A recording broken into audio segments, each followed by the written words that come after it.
Apat na hinihinalang tulak ng ilegal na droga, kabilang ang dalawang high-value individuals, ang naaresto sa Estancia Iloilo matapos makumpiska sa kanila ang higit kumulang 280 gramo na hinihinalang shabu na nagkakahalaga ng tinatayang 1,904,000 pesos sa isang matagumpay na bypass operation ng mga operatiba nito lamang ika-10 ng Agosto taong kasalukuyan. Kinilala ang mga suspect na sina alias Trenos at alias Buloy, kapwa HVIs mula sa Estancia, si alias Carl na residente rin ng Estancia, at si alias Rick mula sa bayan ng Carles na pawang tinukoy bilang street-level individuals.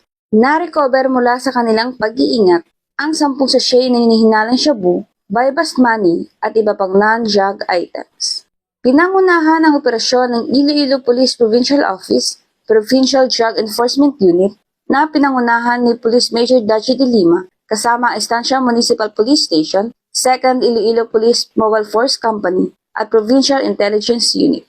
Kasong paglabag sa Republic Act 9165 o Comprehensive Dangerous Drugs Act of 2002 ang isasampa laban sa mga suspect na kasalukuyan ng nasa kusdiyan ng pulisya para sa tamang disposisyon.